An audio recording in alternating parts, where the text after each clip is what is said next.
Welcome back to the 2 Months Podcast presented by BioSteel and powered by Go Goat Sports. Mutts fans, I'm your host, Joshua Marshall, and we have a very special guest. This is a friend of ours, as a friend of another friend. So we're finally being able to connect. Our great friend Shadi Rahal at Shadified Salon and Barbershop really, did a good job trying to connect us here with our next guest, and he is the executive director of the Can Man Dan Foundation, and we have Dan Johnstone with us. Dan, how's it going? It's going very good. It's good to see you, buddy. It's good This to is see you. awesome, man. It's really Yeah, nice to be here. nice. No, thanks for coming on. I know we're a hockey podcast, and maybe we'll ask you a few hockey questions to test your knowledge here. We'll put you on the spot, but Deal, deal, um, man. obviously the heart of this interview is something that you do throughout your entire life here, and what Shadi kind of told me too. I think it's you've raised over $6 million in foundations for charities, for the initiatives that you do all across the board. I know there's a big event coming up here at Shadified on September 3rd. So, but before we get there, kind of where did it all start for you? Where's your journey? Because our theme of our podcast is kind of the road to the NHL and how these young players, when they were started young to where they got to at their careers. But Yeah. where did things culminate for you? How did we get to this point? And who helped you out? Did you have some mentors? And what kind of spearheaded you to do this? And we'll get into your books. Yeah. You've done a lot of great things here, Sure. but let's get into like where things Well, start. yeah, it's a long story because I literally wrote a book on it, but I'll Yeah, give you the Coles notes, right? But no, it's honestly just very, very humble beginnings, and well, I guess it's humble currents too. yes, But yeah, it was very humble beginnings, and I grew up in a single mother household. Father left us, and then our subsequent father figures, like her boyfriends and stuff, yeah, were just abusers, right? And every different kind of abusers you can think of, and so we just kind of grew up in just turmoil. There was a lot of alcohol and drug use in the house. Domestic abuse in the house, and of course the biggest thing is, well, not the biggest thing, but we lived in poverty, right? So yeah, a lot of my work now tends to be anti-relief poverty, right? You know what I yeah, mean? So yeah. but yeah, like literally we there were some nights when we would go to bed either hungry because we had to pay the bills, or we would go to bed with a full belly but in the dark because we couldn't pay the power bills, or you know what I mean? And we didn't have phone, we didn't have computer, we didn't have internet. Like this was just a single mom, because Yeah. after we left all the boyfriends and stuff, like she just kind of became like an independent woman. But raising two boys on a single mother salary is, it's Impossible. crazy. Like it's impossible. Like honestly, it's impossible. And that's why we had to use like the food bank growing up, and support from different churches and community agencies and stuff like that. So um yeah, like more times than not, I just remember struggle. You know what I mean? Yeah. And suffering and a lot of tears and a lot of, you know, because as I turned into like a young adult, like not a young adult, but like a teenager, and we think we're young adults at that age. Exactly. Uh, but once I turned like 11, 12, like that's when I started working. Like I got a job with the Edmonton Sun, which is a newspaper thing. So I was delivering newspapers before going to school, Yeah. because we needed money. You know what? And then I was like, next to my mother, I was the next strongest in the house, right? So as soon as I was legally able to work, I just went right into the workforce and would wake up at like 5:45 or 5:30, do my paper route, go to school by 8 o'clock or whatever, and then I would actually go to another job at the end. So I worked at the local Dairy Queen, Yeah. which was awesome. So I was kind of had like 12-hour days ever since I was like 12 years old, right? But again, it's just what we needed to do, right? Like it was just we were that poor, unfortunately. And you wouldn't think like those kind of circumstances exist in Canada, but they really do, brother. Like They it's do. crazy. It is. Yeah. Yeah, and even like I was at Shadified yesterday. Our Hmm. co-host Phil, his wife was getting her haircut, and we're just kind of talking about it too. And Shadi just kind of shining a little bit more of a light on it, and it's really it's hard to see that, right? And Yeah. and I'm like your story. I think the next question for me is like is how do you deal with the fact of opening up to others that you don't know? Because if I had to do it in the workforce that I'm in construction, of, I was running a program called Incident Injury Free, and I had to Yeah. kind of make myself vulnerable in front of, 300-400, workers, men and women, and in a tough construction industry. And the construction industry, how hard it can be at times, and Yeah. opening yourself up is hard. But how have you dealt with the fact of opening yourself up to others, to other people, to kind of share your story? How has that resonated back to you? And probably, in my think, is the way it for me is it built a lot of the relationships I have in my life today. But was that kind Yeah. of the similar to you?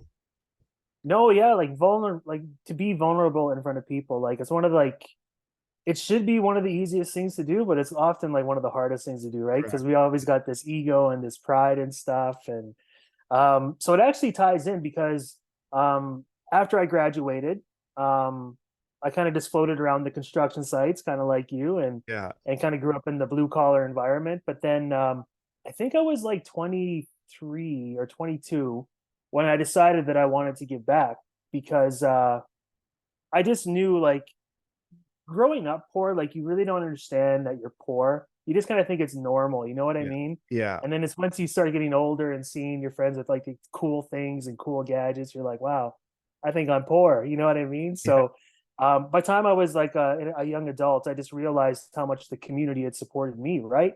Mhm. And it really just kind of hit me because I was like nobody had to do that for me, right? Nobody had to take care of my family, but there was just generous people out there who did. And I decided that I wanted to keep the ball rolling. So I just started sharing my story with people. And that's where like the vulnerability comes in too, because um, I just kind of just started telling people that I was poor. Yeah.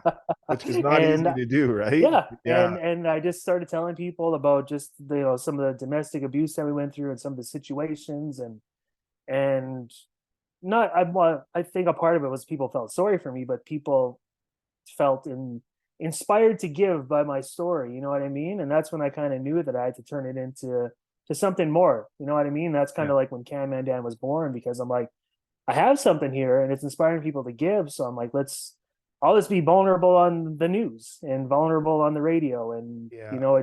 I think that's what kind of helped raise my millions too, is because it was authentic. You know what I mean?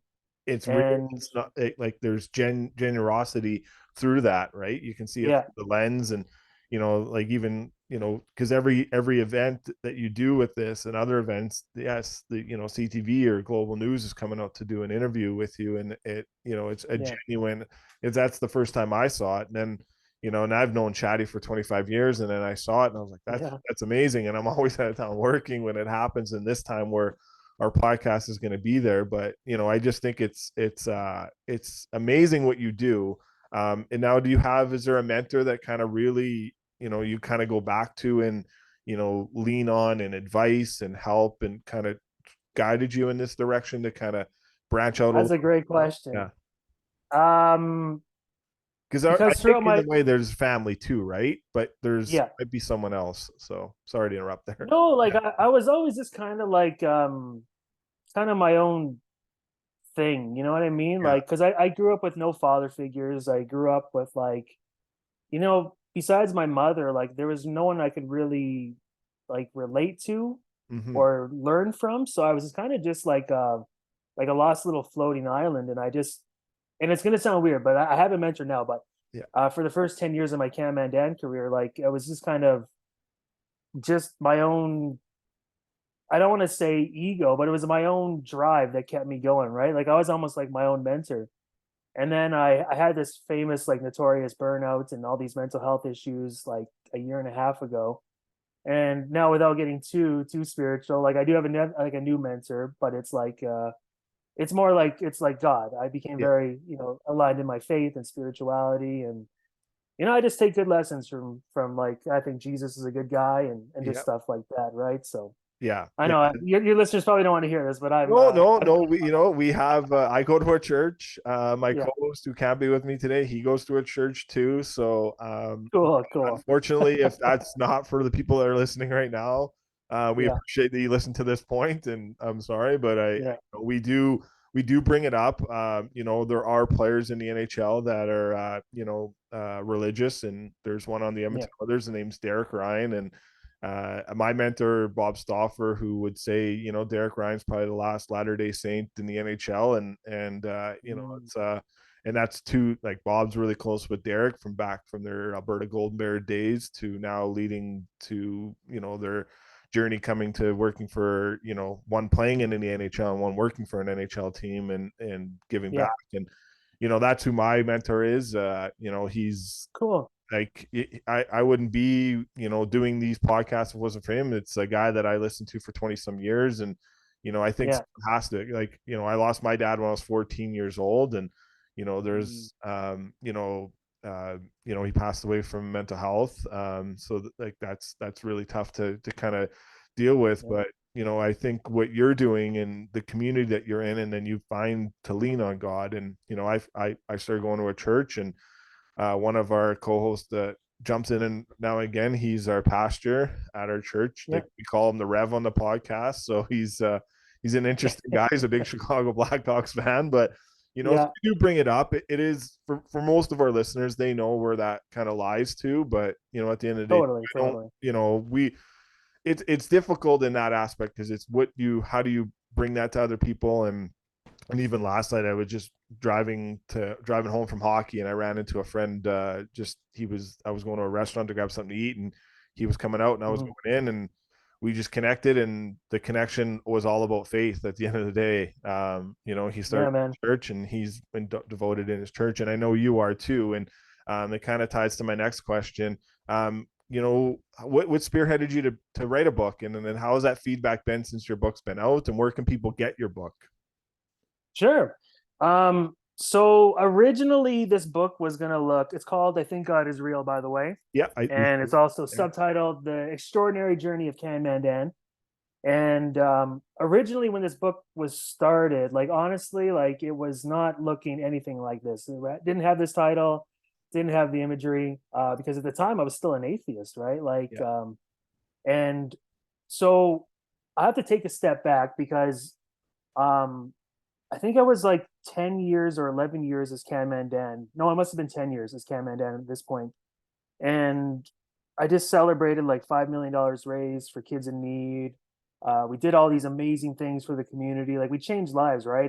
yeah, And what people don't know is, like, I never ever like kept money from that, right? So, like, it was all just volunteer and service. But I was like, I learned very quick what burnout is because I hit the wall. Like, I got to a point like where I was so ill and so sick, and it was just around the 10-year anniversary of Cam and yeah, like, literally, I was waking up and I was puking everywhere. I couldn't sleep at night despite being exhausted. Had anxiety attacks. You know what I mean? Just all these health issues, and it couldn't have come at a worse time because my life, quite frankly, was at an all-time high. You know what yeah, I mean? yeah, I had goals, I had ambition, I had, you know, momentum on my side, and I felt like the world is my oyster, right? But you learn that you're just human. Like, you know what I mean? If you don't take care of yourself, you're not invincible. And so I was literally in my prime. I think I was like 34 at the time. yeah, Yeah, 34. And I was burned out. And then talking to the doctors, and they're telling me it might be like 2 years you'll need off. And like, you're lucky you're not in a hospital bed. And like, this is serious. You got to quit everything you're doing. yeah, So that's what I did. I just quit everything that I was doing. And this was like, I want to say October, or no, September, no, August of 2021. Not that it matters. yeah, But yeah, I just quit everything. I walked away. Everyone got freaked out. Like, my foundation lost, I think it was upwards of like $30,000. People thought I was like taking all the money and just running off. My board was in disarray because I just quit the foundation. And as the yeah, chairman and the executive director, they're like, I don't know what to do now. yeah, And at the time, I was running for city council too, but I don't want to go into that too much. But yeah, my campaign manager's like, you're insane. You're going to win. And I was going to win. I just know I was going to win, but yeah, whatever. I was sick, man. I was sick. Um, so at the time, I wrote this big long thing on social media telling everyone, hey, and this took a lot. speaking of vulnerability, this took a lot because um, although I was very vulnerable with my past, I was never vulnerable with my current life. Because what a lot of people don't know is I was like, for 10 years, I was this crazy, hardcore alcoholic. Like, seriously, like I could drink up like 1.75 liters like no one's business in a Yeah. night Yeah. and get up and go on the news the next day, and you would have no idea because I was such a high functioning addict, right? Yeah. And so like alcoholism caught up with me too. Like I was so like ballooned up, I was really unhealthy. Like I just had all these side effects from the alcoholism too. And I was never vulnerable with people about my mental health issues either, because I was also during the whole time as Can Mandan. And it's, if you went back and looked at, you would see some of the signs, but like I was depressed. I was suicidal. Like there was twice that I almost tried to take my own life. Yeah. Um, you know, and I think that's where the alcoholism came in too, right? Because I was just trying to cope. And, you know, as much as I love alcohol, like it's such a fake feeling of comfort. You know what I mean? Because Yeah. it dissipates and then you need more and more, right? So I finally got to a point where I was like drinking so much alcohol, but it wasn't doing anything to me, right? So anyway, so I quit being Cam Mandan, and then I'm working with my co-author, H. Hatcham here, Yeah. because I wrote this big long social media thing saying I quit. I have to be honest with everybody. Like I'm not feeling too hot. I'm in the hospital, and yeah, people were really worried. But I just after that point, I logged off social media. I didn't want any. I didn't want people to, because I was so ashamed. I was really on top of the world, and then I just felt like I let everyone down, let myself down, and so anyways, so I'm working with this co-author of mine, and he's like, you know what, this would be a great way to bookend your career as Cam Mandan, because we did some good work, 5 mil and some change, and then touched thousands of lives, and gave kids hope, and just reminded them that they're not alone. So I was proud of the work I did, and then he's like, you know what, we got to tell people this story because it's 10 years of good stories, and so we're writing this book, and then the most unbelievable thing happens to me, like um well, I guess I should back up a little bit more. As I'm writing this book, all I'm doing is seeing the author and eating and sleeping. So I never leave my house. I become Yeah. a total recluse. Like my depression was at an all-time low. I would just sit at home and drink, and then I would sit at home and then just sleep. I never left the house. So the author kept seeing me. He's like, you could just tell he was looking at me and like, this What's guy looks in rough shape, right? Yeah. Like, and so we're writing this book, and it's bringing up so many bad memories, you know what I mean? Yeah. And I'm like, all this stuff I never dealt with, and it still hurts and it still stings. And I'm like, I thought I won because I was raising millions in spite of what happened to me as a child, right? And I thought Yeah. I won, I was victorious, but you realize that you hang on to all that baggage, right? So I got into psychiatry and therapy, and I was really like working on myself, right? And I was starting to feel better as the months progressed. And then um but all of a sudden, like, it's gonna sound bad, but I honestly I still love this girl. She's amazing. But Yeah. my ex-girlfriend at the time, I was gonna ask her, she breaks up with me. She breaks up with me, Wow. and I'm gonna ask her to marry her in a few months because it was her 5 year anniversary, right? Yeah. But it was like, she's like, I'm breaking up with you because I wasn't a good boyfriend. I was never a good boyfriend. I wasn't a good boyfriend when I was burnt out. I wasn't a good boyfriend when I was Can Mandan because I was a workaholic, and Yeah. everything always came before her, right? And I took her for granted, right? You see her actions, right? But Yeah. he's like, I'm gonna need you to leave, and I'm like, this is crazy. So I'm burnt out, and as I'm burning out, like I'm just blowing money. Everything that I've ever saved up, everything to my name, I'm just blowing it because it's a lot to survive when you're doing nothing because you Yeah. can't work. Yeah. And so I'm broke, I'm burnt out, I'm overweight, I'm now homeless, and I'm single. You know what I mean? Broken hearted. And it just felt like, holy cow, like, could things get any worse, right? Because I didn't, and even though like I was making progress in my mental health and therapy, like I was still a long ways away from feeling good about myself, right? Like there was Yeah. still a lot I had to work out. But I just remember feeling like, man, I have nothing. And it was so poetic. Like this guy who raised millions for people in need, homeless people, for kids in need, all this stuff. I was not going to be homeless. And like, I legit can't, I have nowhere to go, right? Yeah. because I don't have a lot of family and stuff like that. And of course, as the alcoholic that I was, I alienated myself too with a lot of my friends and family. And they didn't want anything to do with me because I was often grumpy. I was not the man I appeared to be on camera. I was not a lot of fun to be around, right? And so, anyways, this author and I were writing this book, and then one night, and I swear to God, uh, that's when I met God. And Yeah. I was an atheist. It changed my life. There was this amazing encounter that I can't even sum up. Even though I wrote a book on it, I still can't sum it up because it wasn't a dream. It wasn't alien abduction. It wasn't me getting drunk because I was actually sober at the time. Yeah. Um, because I just quit a few weeks prior to that. But I met something that was not of this world, man, and it was only love and it was only peace. Yes. And it wasn't judgmental, it wasn't condemning, it wasn't fear based, I wasn't being told I'm being thrown to hell. It was just a God who said, hey, I'm out here and I love you, and when everyone else goes away, I'll always be there, right? So Yeah. I had this crazy experience, and then I'm like, hey buddy, we got to change this book, we got to change it all together. And it's so funny because he's a Muslim too, right? Yeah. And Yeah. I'm like, we had to talk about all this stuff with, Jesus and all this stuff that God told me about people. And I still to this day think he's crazy, but he's such a professional that you would never know, right? Yeah. H. Hatcham, I love the guy. Yeah. But yeah, we changed the book drastically because it was quite frankly like more of a puff piece about me than it was more just to stroke my own ego. And yeah, there was some good stuff in there and Yeah. ways to inspire hope and stuff, but it was all about me.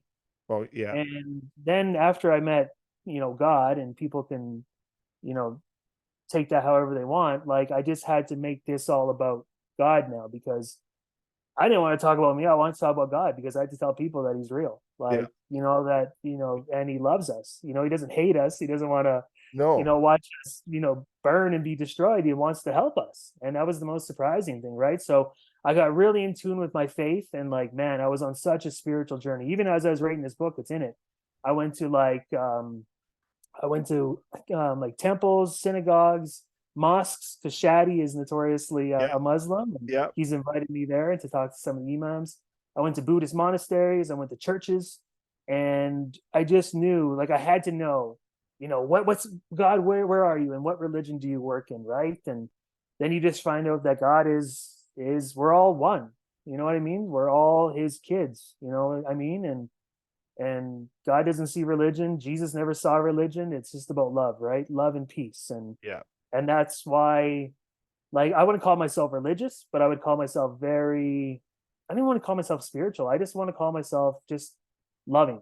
Yeah. Because at the end of the day, that's what I perceive God to be, is love. And that's you can open up a Quran, you can open up a Bible, you can open up whatever holy scriptures you want. But at the end of the day, there's that word love. Love, love, love, love found throughout, right?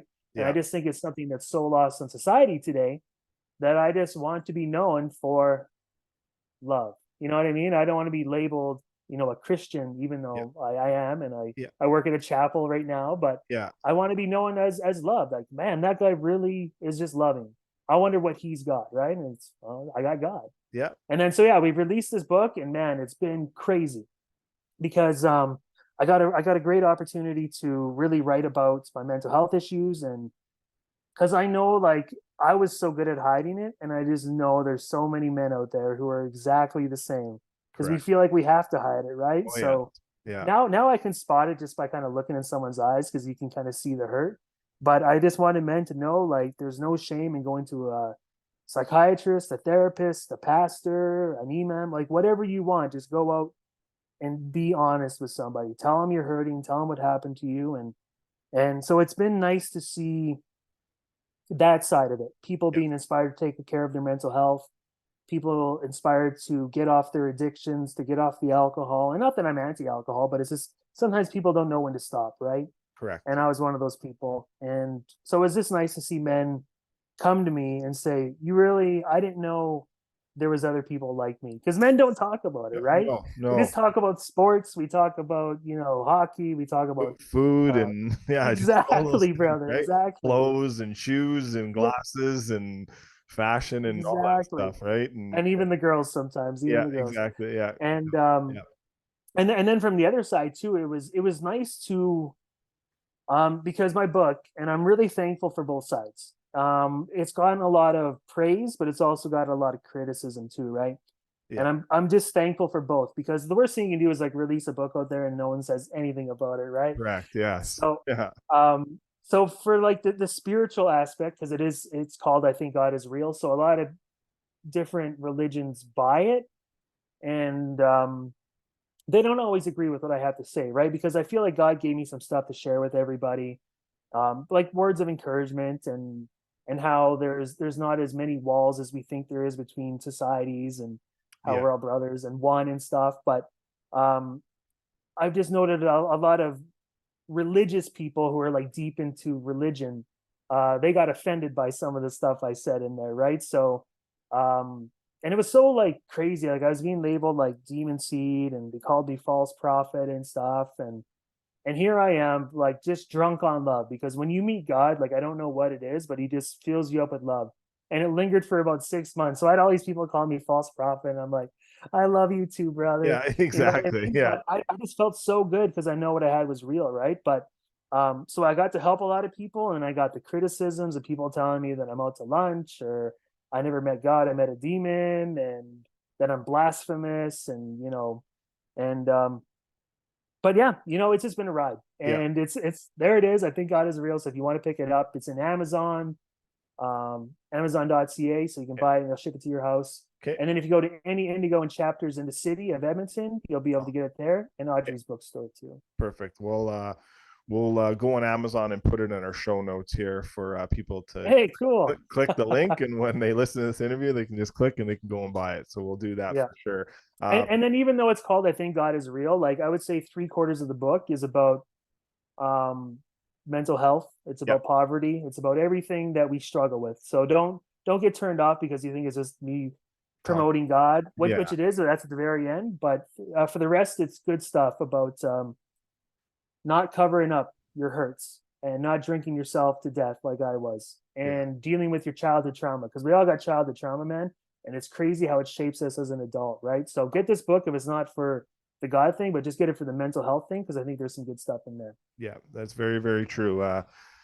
Everyone's got a story to share, whether they share it at any point in their life. Everyone shares it at different times, and when you share it, it can definitely impact you to helping others, and it can help you impact find that time to heal. And Mm-hmm. I know my situation. I just it's never easy, but you got to persevere through, and just try to do the best you possibly can. And I think your story um resonate for a lot of people. It resonates with me now that I'm getting to hear it for the first time, and kind of hearing it through a bit through Shadi. And we'll transition over to there. When did you meet Shadi, and then when did this the event, the Can Man Dan event on Sundays before kids go back to school, where you guys donate a lot of school supplies, the haircuts, the essential needs for getting back into school, putting groceries on the tables for kids too, and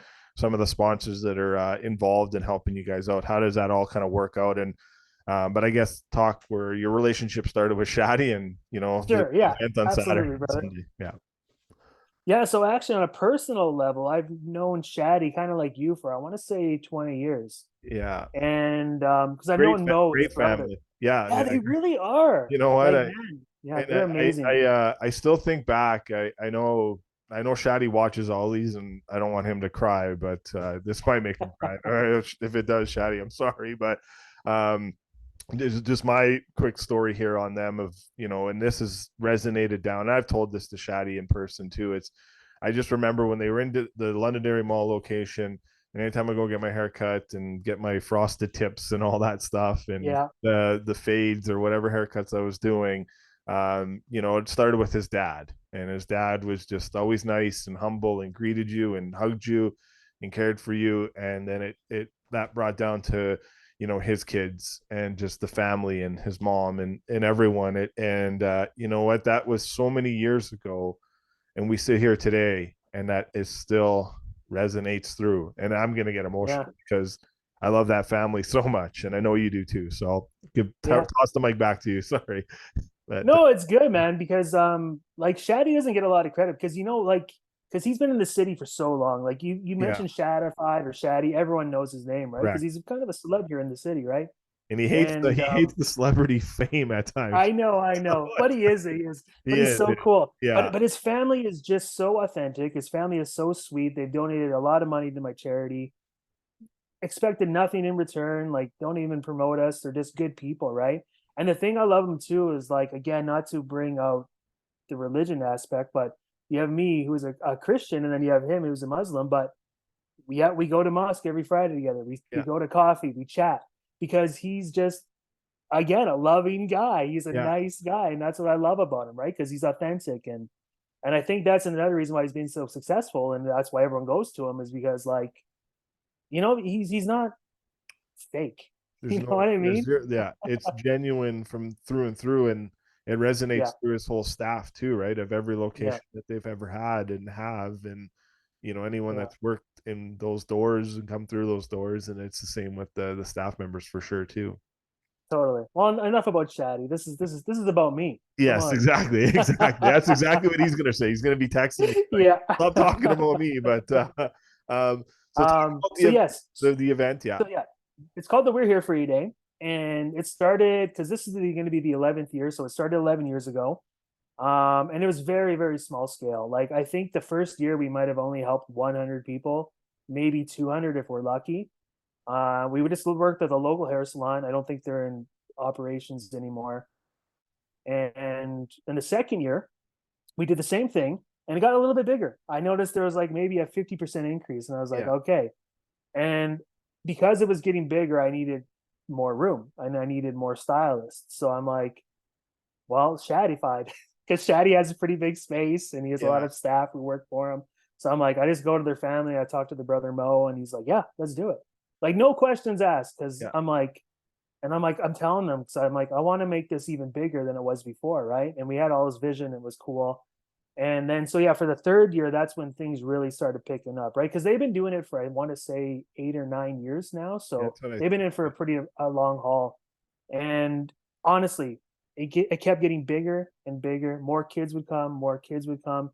And I think in 2019 is when we reached our all-time high, and that was at Shadified again. We had 2,300 people, and most of them were kids who came down to this one event. Wow. And it's a day, and I should probably explain what the day is, but it's Yeah, called the We're Here for You Day, and we give kids in need, we give them backpacks filled with school supplies, we give them food hampers with the help of Edmonton's Food Bank because they're really big partners of mine too. We give them haircuts, courtesy of Shadified Salon and Spa. We give them things like fresh bread, personal hygiene products. Like we just wanted them to go to school with everything they need, right? A fresh dew, food in the cupboard, and all the school supplies they need, right? So um, we just do our best to kind of fill that hole.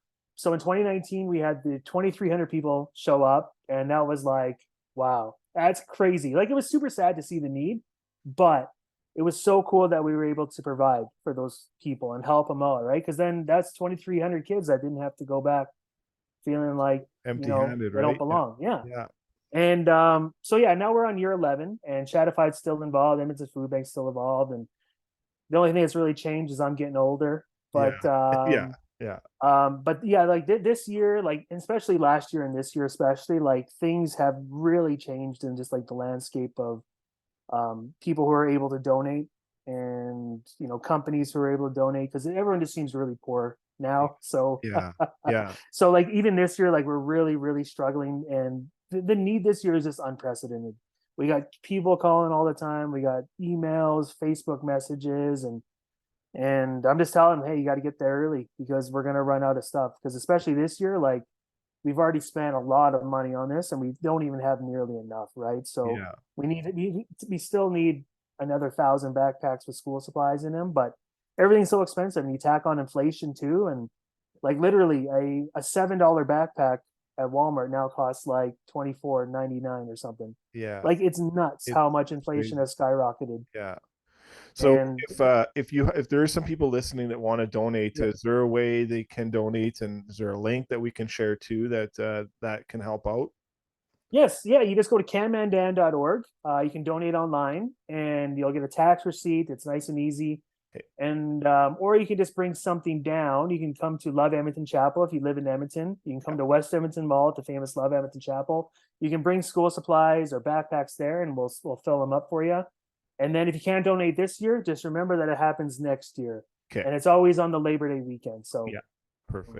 yeah, And this interview will get published on Thursday, so we'll share it, and then I know awesome, our friends with our friend Bob Stoffer, he has talked about helping out too in a way of getting the word out there for some people too. So we'll amazing. definitely so definitely share that, and he'll probably share this interview. They got a little bit more of a bigger following than we do, so Yeah, it's totally. it's all good, and it's all for a Me good too. cause.